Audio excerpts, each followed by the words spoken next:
নমস্কার, আমি জ্যোতিষ সম্রাট বিনয় শাস্ত্রী। আশা করি ঈশ্বরের কৃপায় আপনারা ভালোই আছেন। আপনাদের নভেম্বরে যে প্রশ্নগুলো করেছেন তার অনেকের প্রশ্নের উত্তর আমি দিয়েছি। আবার এ মাসে লিখবেন, date of birth, time of birth, place of birth, কোথা থেকে লিখছেন, কী নাম ইত্যাদি দেবেন। আমি আবার মাসের শেষ দিনে প্রশ্ন উত্তর পর্বে আপনাদের প্রশ্নের উত্তর দেব। যাই হোক, আজকে আমার ভিডিওর আলোচ্য বিষয় কর্কট রাশি বা লগ্নের শেষ নক্ষত্র অশ্লেষা। এই অশ্লেষা যাদের জন্ম নক্ষত্র বা যাদের অশ্লেষা নক্ষত্রে জন্ম হয়েছে তাদের এই ডিসেম্বর 2025 কেমন যাবে। অশ্লেষা বুধের নক্ষত্র, আপনারা জানেন। অশ্লেষা ভালো, কিন্তু একে লিটিগেশন নক্ষত্র অনেকে বলে। এই নক্ষত্রে কিছু ডিসঅ্যাডভান্টেজও আছে, যেমন একটু কুড়েমি স্বভাব, একটু অলসতা, কিন্তু খুব বুদ্ধিমান। এরা সঠিক ডিসিশন নিতে পারে।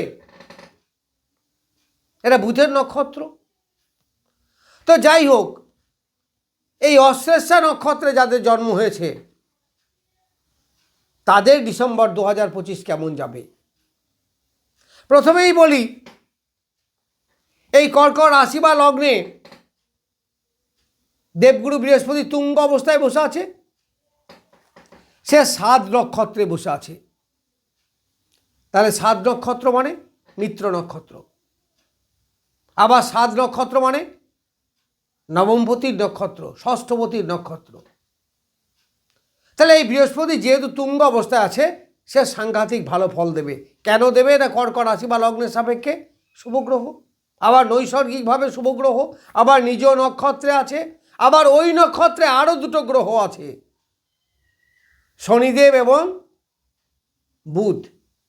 তাহলে এরা ভাইটাল গ্রহ। তাহলে এতগুলো, এই 3টে গ্রহ পরিচালিত হচ্ছে বৃহস্পতির নক্ষত্রের দ্বারা। তাহলে অর্থের দিক থেকে আপনার সফলতা আসবে,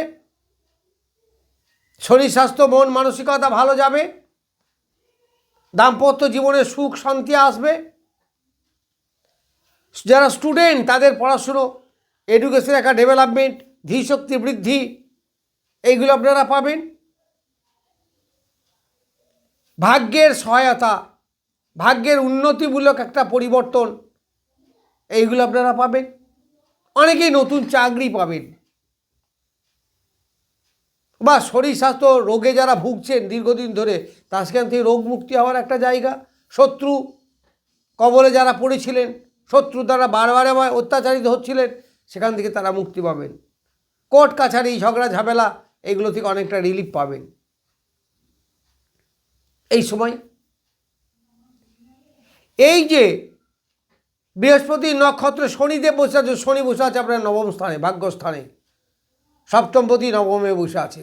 আবার এই সপ্তম স্থানে দেবগুরু বৃহস্পতির দৃষ্টি আছে, আবার বৃহস্পতি তার নিজের নক্ষত্রে আছে। তার মানে বৃহস্পতি যথেষ্ট বলবান।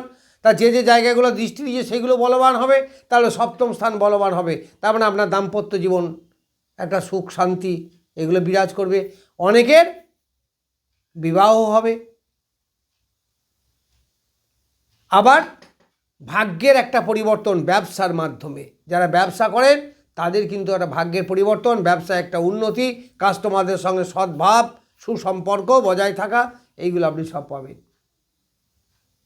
এই কর্কট রাশি বা লগ্নের পঞ্চমে আছে 3টে গ্রহ। কে কে? রবি, মঙ্গল এবং শুক্র।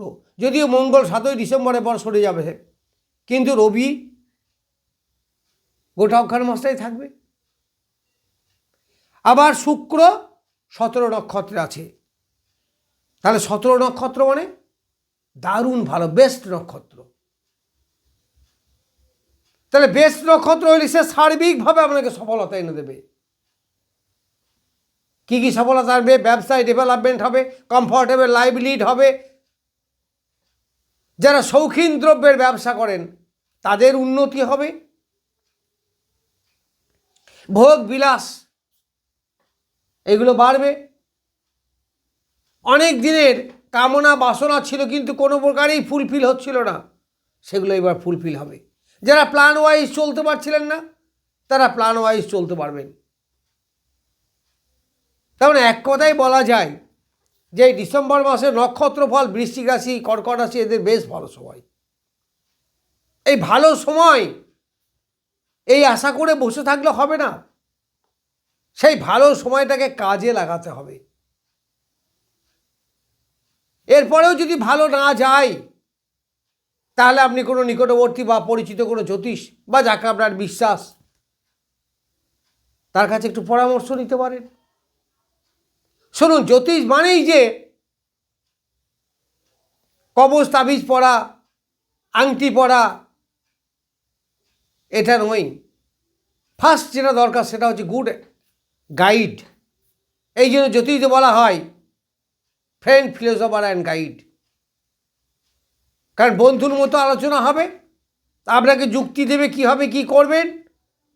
তার গাইড যদি আপনি মেনে চলেন, সব সময়ই যে পাথর পরতে হবে নাহলে কিছু হবে না, কবচ পরতে হবে নাহলে কিছু হবে না, এই ধারণাটা কিন্তু ভুল। আপনারা এগিয়ে চলুন, একটু সাহায্য নেন না। 200-500 টাকার ব্যাপার তো, এর থেকে যদি অনেকেই অনেক ডেভেলপ করতে পারেন বা অনেক ক্ষতির হাত থেকে বাঁচতে পারেন। আমার কাছে কয়েকদিন আগে এক ভদ্রলোক এসেছিলেন, উনি একদিনে 32 লক্ষ টাকা লস করেছেন, মানে চলে গেছে আর কি। উনি যদি একটু আগে আসতেন তাহলে আমি এই কথাটা বলতাম যে আপনার বিরাট একটা লসের জায়গা আসছে, বড় সাবধান। এইভাবে ভালো করে গাইডটা দিতাম, কিন্তু উনি চলে যাওয়ার পরে এসেছেন। তো যাই হোক, এইসব ব্যাপারে আমি যাব না খুব। তাহলে আপনাকে এই মঙ্গল দারুণভাবে সফলতা এনে দেবে। কারণ মঙ্গল আছে 18 নক্ষত্রে, জ্যেষ্ঠা নক্ষত্র সেটাও বুধের নক্ষত্র, আবার আমি বলছি অশ্লেষা সেটাও বুধের নক্ষত্র। তাহলে মঙ্গল পঞ্চমপতি, পঞ্চমে সক্ষেত্রে বসে আছে, সে তো দারুণ ফল আপনাকে দেবে। যারা খেলাধুলোর জগৎ আছেন, বিশেষ করে হাত দিয়ে খেলা করেন, যেমন ক্রিকেট, ব্যাডমিন্টন, টেবিল টেনিস বা ভলিবল ইত্যাদি, এদের দারুণ ডেভেলপমেন্ট হবে, স্পোর্টসের উন্নতি হবে। যারা স্টুডেন্ট এই মাধ্যমিক পরীক্ষা দেবে, তাদের পড়াশোনার অ্যাটেনশন বৃদ্ধি হবে, ধীশক্তি বাড়বে, অঙ্কের প্রতি আকর্ষণ বাড়বে। যারা অঙ্ক খুব ভয় করেন তাদের দেখবেন একটু ভয়টা কমবে। ফিজিক্স এগুলোর প্রতি একটু ভয় কমবে। তাহলে সার্বিকভাবে আপনার ডেভেলপমেন্ট হবে। আবার অষ্টমে আছে রাহু, এই জায়গাটা কিন্তু খুব একটা ভালো জায়গায় নেই। এখান থেকে একটু সতর্ক থাকবেন, বিপদ কিন্তু আসতে পারে। বাধা বিপত্তি, অশান্তি, দুর্ঘটনা, এইগুলো একটা ইঙ্গিত কিন্তু আছে। ফলে একটু সতর্কভাবে থাকবেন। যারা গাড়ি ঘোড়া চালান একটু সাবধানে করবেন, কারণ খুব একটা ভালো নক্ষত্রে নেই। তাও ভয় পাওয়ার কারণ কিছু নেই, সতর্ক হবেন, সাবধান হবেন। আপনি তো জানছেন যে আমার সময়টা ভালো না। কিসে ভালো নাই? অর্থনৈতিক কাঠামো ভালো, সন্তানের দিক থেকে ভালো, যারা স্টুডেন্ট এডুকেশনের দিক থেকে ভালো, কিন্তু দুর্ঘটনা যে কোনো সময় ঘটতে পারে। তাহলে নিজেকে সতর্ক থাকবেন, রাস্তায় চলবেন একটু সতর্কভাবে চলবেন। এইগুলো ঋণ টিন করবেন না, ঋণে জড়িয়ে যেতে পারেন। ঋণ করবেন না, ঋণ থেকে দূরে থাকবেন, এইগুলো সাবধান হবেন। আবার কি, তৃতীয়পতি বুধ চতুর্থে আছে, সে কোন নক্ষত্রে আছে? ওই বৃহস্পতির নক্ষত্রে। তাহলে কী হবে? আপনার চেষ্টা বাড়বে, উদ্যম বাড়বে, এনার্জি বাড়বে, কর্মের প্রতি আগ্রহ বাড়বে।